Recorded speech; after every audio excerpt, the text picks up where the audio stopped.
Kwanza na washukuru kwa kuweza kuja hapa ili kupitia kwenu tuweze kuzungumza na Watanzania, na ninawashukuru kwa kufanya kazi hii kwa weledi. Haidhuru katika wiki hii toka mambo ya uchaguzi, mambo yamekuwa magumu na mazito, wakati mwingine hata vyombo vya habari havitoi taarifa za habari. Unakuta tu kwamba hali alimuradi imekuwa ni hali nzito. Ndugu wanahabari, kama mnavyofahamu, mnamo tarehe 1 Novemba 2025 Tume Huru ya Uchaguzi, na huru ile unaiweka katika quotation marks, ya taifa ilitangaza matokeo ya uchaguzi mkuu uliofanyika tarehe 29 Oktoba 2025.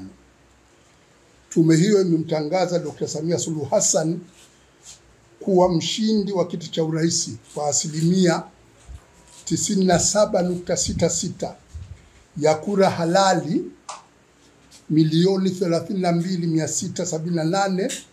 132,678,844 zilizopigwa.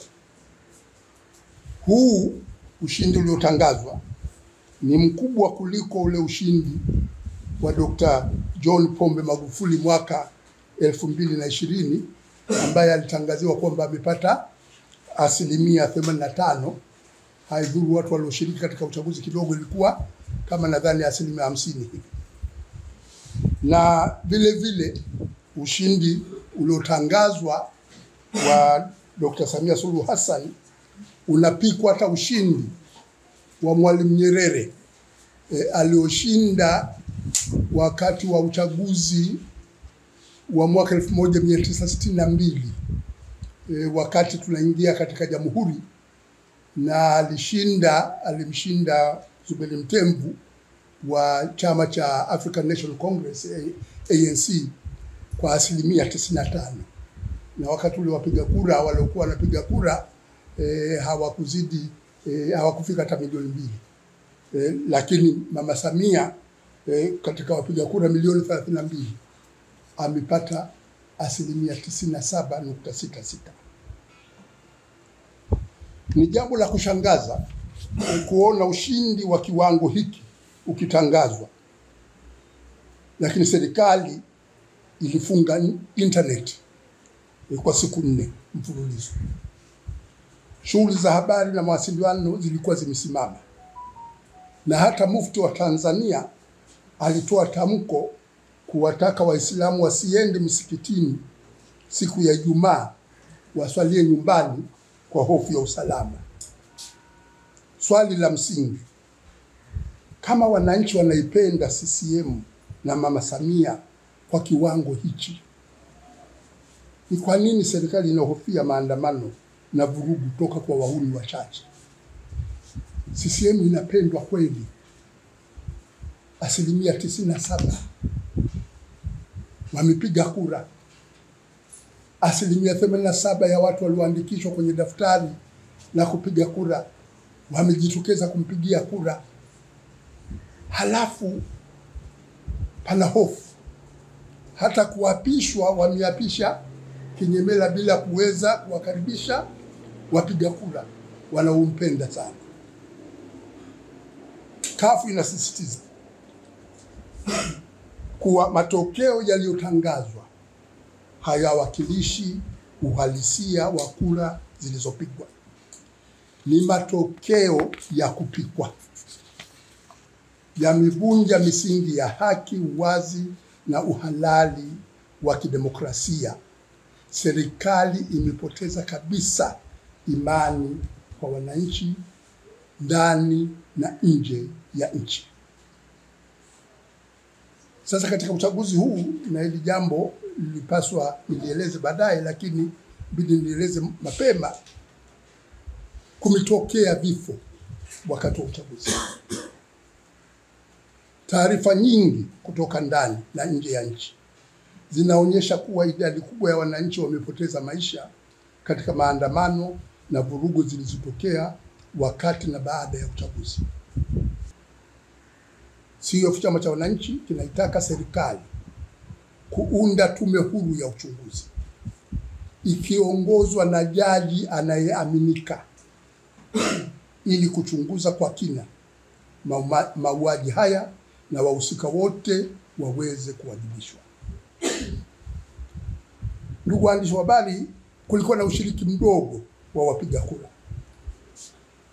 Kinyume na takwimu za tume ambazo zinadai kuwa wapiga kura milioni 32,803,310 sawa na 87.13% ya wapiga kura wote walioandikishwa walijitokeza, wakati hali halisi inaonyesha vituo vingi vilikuwa tupu.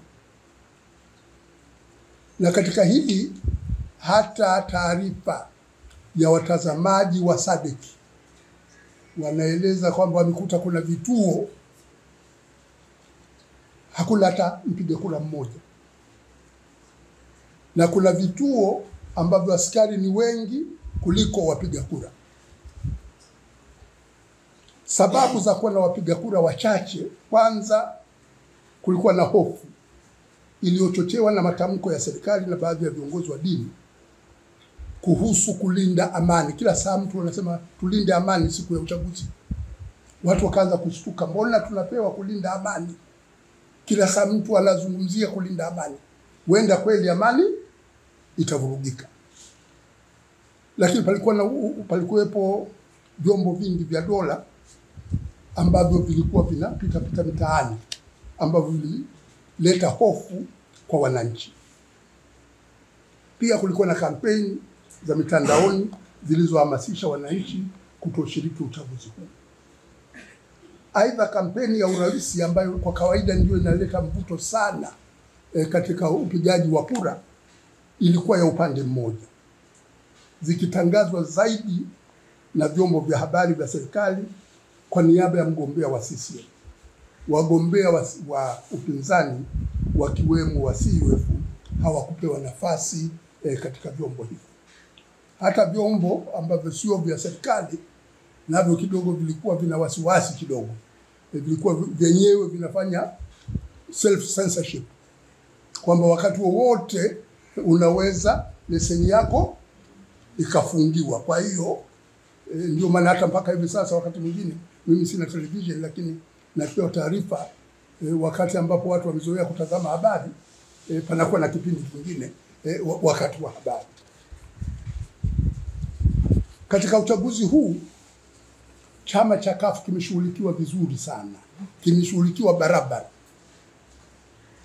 CUF ilikuwa na wagombea wenye mvuto mkubwa wa kushinda uchaguzi katika majimbo mbalimbali yakiwemo jimbo la Kaliwa, Mtwara vijijini, Mbagala, Temeke, Handeni mjini, Handeni vijijini, Kondoa vijijini, Newala, Nanyamba, Masasi mjini, Liwale, Kilwa kaskazini, Kilwa kusini na majimbo mengine.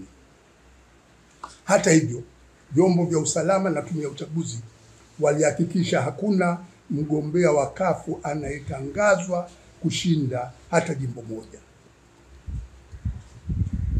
Kasoro katika zoezi zima la kupiga kura, tume ilitangaza vituo 99,911 vya kupigia kura. Kwa idadi hiyo waliotangazwa, kila kituo kingekuwa na wastani wa wapiga kura 328. Kuna vingine vilikuwa na wapiga kura wengi zaidi hapo, vingine wachache kidogo, lakini wastani ulikuwa wapiga kura 328. Kwa mchakato wa kawaida wa kupiga kura, mimi nilikwenda kupiga kura kwenye kituo cha Mtongani, shule ya Mtakuja, shule ya msingi ya Mtakuja. Mimi nilipata bahati, tuliletewa message kwamba unaweza kutambua kituo chao cha kupiga kura kwa kupiga namba fulani ya simu.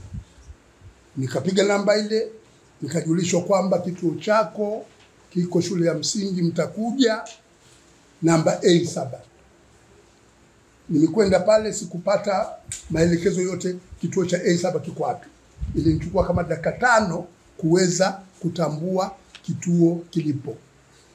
Nimekwenda kwenye kituo kwa ule utaratibu wa kwanza unatambulishwa, palikuwa na orodha iko nje.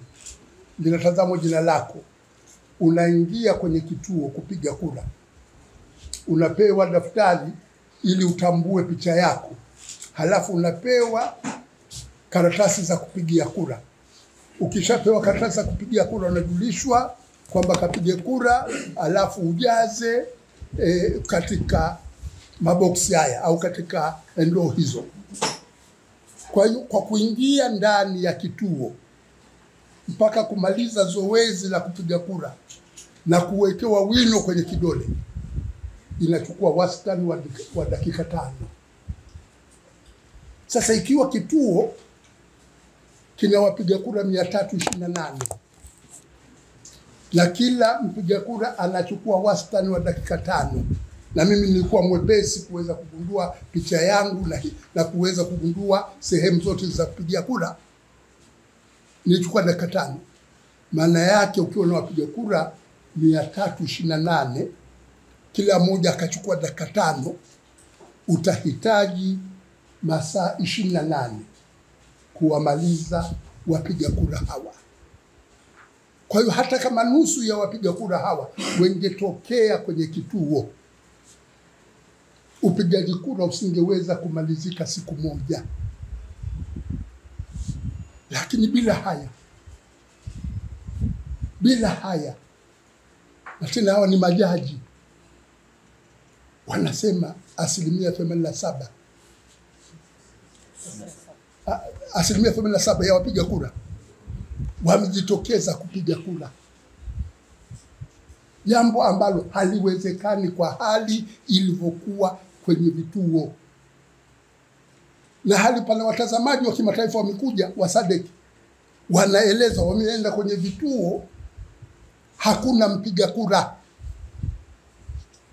Wameenda kwenye vituo kuna polisi wengi kuliko wapiga kura.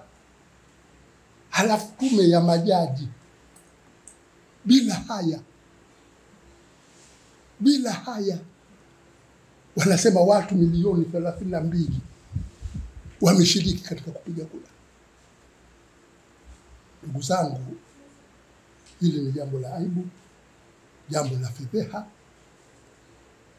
Watu ambao ndio unadhani kwamba kidogo afadhali wamekuwa ni majaji, waweze kulinda heshima zao, wanaenda kutangaza uchaguzi matokeo kama vile mambo yote yalikuwa shwari, hakuna tatizo lolote lililotokea. Ni Watanzania wenzetu, unabaki mtu unasikitika, hivi tumefikia wapi sisi? Tumefikia wapi? Ndugu zangu, kuna maeneo ambayo wagombea wetu walikamata kura zinapigwa mapema kabla ya siku ya uchaguzi. Mheshimiwa Mleki alikuwa mgombea wetu ni wala vijijini. Aliwafuma makada wa CCM kwenye zoezi la Oktoba tunatiki. Mlikuwa mnaona matangazo ya Oktoba tunatiki.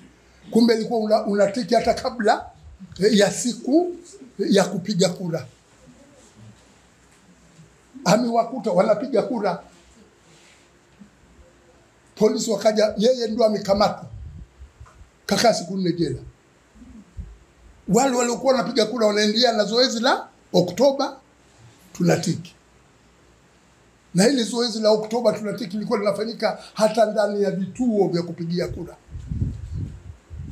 Watazamaji wanasema wameona lundo la kura ambazo zinaonekana kama zimpigwa na mtu mmoja. Kuna wapiga kura walikuwa wanalamika, mtu analeta nani kura 10 amepiga kura. Wakala analalamika, anasema jaza fomu, kuna fomu hapa ya kujaza kulalamika. Lakini waendelee, kura zinaendelea kupigwa. Aibu.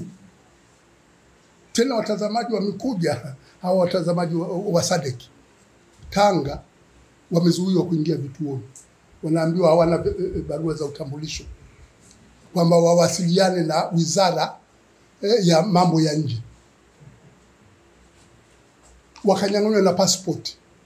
Wameandika kwenye ripoti yao, watazamaji wa SADC wamenyang'anywa passport. Baadaye ndio wakaomba wakarejeshewa. Wao katika utazamaji wanapiga picha kwenye matukio haya yanapotokea. Simu zao zikakamatwa, zile picha zikafutwa. Wanaandika kwenye ripoti. Sasa Mama Samia, unapokutana na marais wenzako wa SADC, uso wako unaufikia wapi?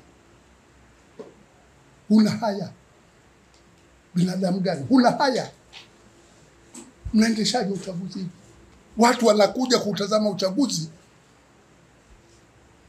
mnakamata pasipoti zao. Na hali taratibu za kutazama uchaguzi zimekubaliwa ndani ya SADC. Wanaelezwa kwamba ni vitambulisho vyenu sio sahihi. Aibu kubwa.